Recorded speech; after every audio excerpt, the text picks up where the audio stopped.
temple, those beautiful figures, whichever figures that you might be watching, you might be seeing, those are the figures which represent the many different manifestations of life existence. And apart from this, when we will be roaming around the temple, we will be watching many different manifestations of life existence. And apart from this, when we entered inside the temple, we will be watching only the Lord and divines and all these statues. So what we see here initially when the temple is started, we have here the Lord Ganesha. So if you know Lord Ganesha, is anybody here who don't know who is Lord Ganesha? With the elephant face.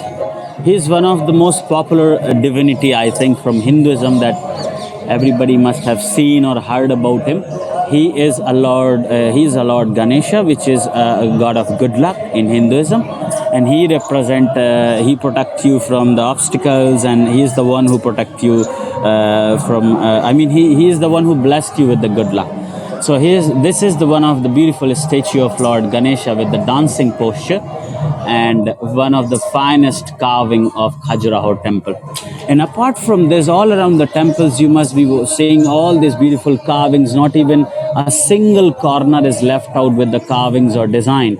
And after this, thank you, Don. And after this, you will be seeing those beautiful figures, which are mainly, mostly the figures which you see are representing somehow the female figures, because a female figure or a feminine energy is represented here in the temple as a mother, the presence of Mother Nature, because Mother Nature has a power of creating a life or giving a life, and female is the one who creates and give a life. Because if we compare, Tantra, if you guys might have heard of Tantra Yoga, so there are some depictions also of Tantra Yoga. So yoga is represented here also on these walls of temple, but Tantra is the one who talks of creating a life and having more control in yourself. So you might be seeing many of those figures apart from these manifestations of life. As I have said, those figures are representation of many different manifestations of life in a different form. For an interestingly, these temples are also a story that they have depicted or wrote on the stones or on the wall of these temples. What is interestingly, if you might see this beautiful statue of a female, that she's holding something in her hand and she's trying to write something. If you guys can notice it clearly, she has a pen and paper and she's trying to write something. Maybe this is the picture that I have recently shared, so maybe you can see it more clearly. So if you have noticed the expression on her face, like very naughty expression, that she must be trying to hide something and she must be trying to write something or a message, must be a love letter, who knows, but very naughty expressions on her smile that she must be trying to hide it.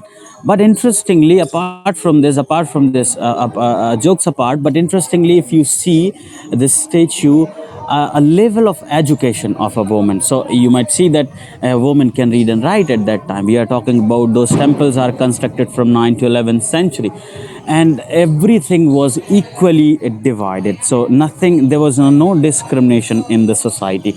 After that, after many years, there must have been the discrimination in the societies of men and a woman, a different level.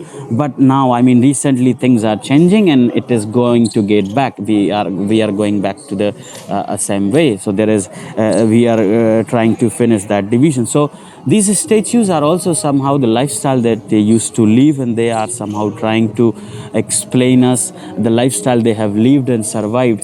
So we have just recently seen the level of educations to the women in the society. It must have been equally to the male. And apart from this, you must be seeing those beautiful statues. As this temple is dedicated to Lord Vishnu, you must be seeing this beautiful figure of a couple. They are a devotee of a Lord Vishnu, and they are following the path of devotion. So this, they must have been the follower of path of devotion.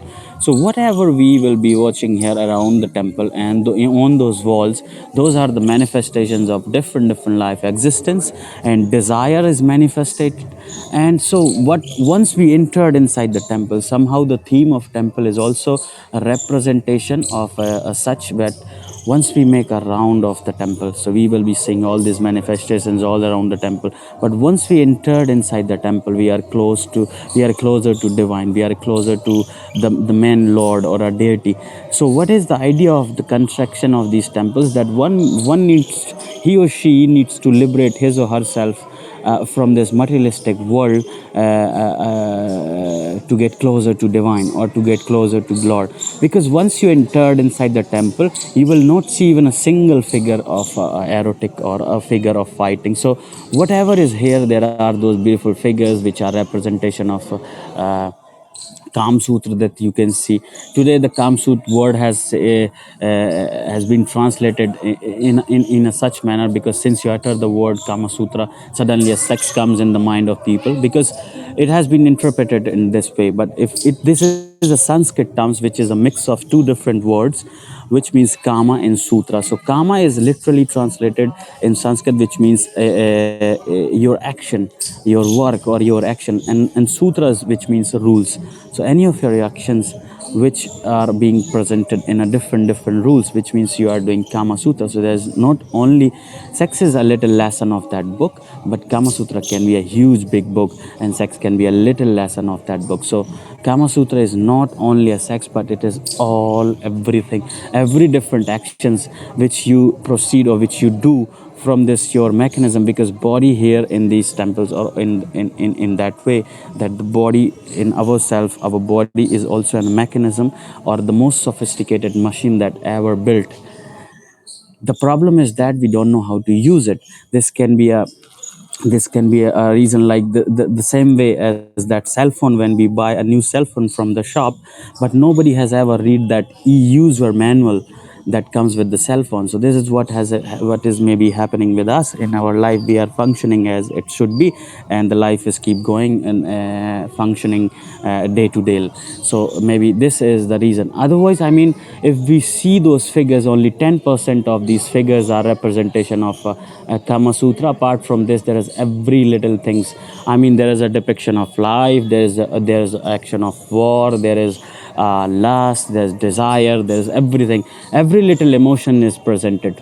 For an example, if you see this beautiful couple is here, and just beside them there is those musician who is trying to play those instruments to create some beautiful moments that even today we do. So there's nothing extraordinary that does not exist, or that doesn't used to exist. It used to exist back then, and it exists even today. So there's nothing extraordinary that we don't have that they used to have. So we say that we are advanced, maybe they must have been little advanced than us. A beautiful motherhood, a statue depiction here, that mother is trying to pick her baby up with the support of a helper, or she must be an assistant. So beautiful, every little emotion, every little desire, every little things is there. And apart from this, the interestingly, that very interestingly animal that you must see, a mythological animal in the corner, this one, which looks exactly like a dragon. But if you notice it clearly, there is a person with the sword who is trying to fight, and other is very closer to his mouth. So this is the depiction. This animal is everywhere. After every 2-3 statues, you will be finding this animal with the different face. It changes its face in a different statue. It can be elephant face, it can be parrot face. So this animal represent a symbol of desire here in the temple. And those are the one who is fighting. The one is fighting with its sword, or one is fighting with a javelin, poking his javelin, and he's trying to fight with his desire.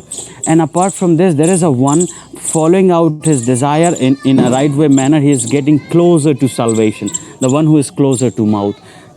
So this is the depiction of that animal that you will be finding everywhere in the temple, so that he will be keep reminding us not to forget or not to forget the real purpose of our existence according to tradition. Because temple and god and goddesses, as I have said initially, has never been the most important things to be achieved in this tradition. They have always been an instrument to let us proceed or show us the direction of our uh, show us the direction toward moksha.